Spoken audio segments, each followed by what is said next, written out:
शिवसेना विरासत शाखेच्या वतीने व त्याचबरोबर माझ्या वतीने मी मनापासून अभिनंदन करतो, शुभेच्छा देतो, आभार व्यक्त करतो की आज विरार शहरामध्ये राजे प्रतिष्ठान जेव्हा सोनलनी पहिल्यांदा सुरुवात केली होती त्यावेळेला रक्तदान शिबिरच्या माध्यमातून एक आम्ही सुरुवात केली. मला म्हणाले की आपल्याला कार्यक्रमाचं आयोजन करायचं, राजे प्रतिष्ठान आयोजित करायचं आहे. आणि आज खऱ्या अर्थाने राजे प्रतिष्ठान वसई विरारमध्ये छत्रपती शिवरायांच्या नावाने, जसं रायगडमधल्या सोनल गोलावडे असेल सर्व संबंधित आपले सहकारी आहेत सगळे रायगडमधले, आपण छत्रपती शिवरायांचे वंशज आहोत आणि त्याचं नाव जपण्याचा प्रयत्न, छत्रपती शिवरायांचं नाव जपण्याचा प्रयत्न आपल्या राजे प्रतिष्ठानच्या माध्यमातून केला जातोय.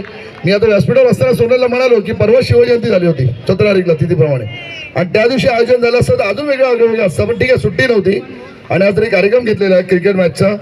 मी खरंच मनापासून मग रक्तदान शिबिर असेल, क्रिकेट सामने असेल, राजे प्रतिष्ठान रायगड, आज अनेक संस्था येतात जातात, बंद होतात, पण सोनल स्वतःच्या मेहनतीवर, वैयक्तिक बोलतो नाव घेऊन, पण स्वतःच्या मेहनतीवरती एक संघटना जिवंत ठेवण्याचा प्रयत्न करतो आणि त्याचं नाव आहे राजे प्रतिष्ठान रायगड. आज रायगडचं नाव आपल्याला माहिती आहे की आपण जिथून कुळ आपलं येत आहे ते रायगडमधून येत आहे.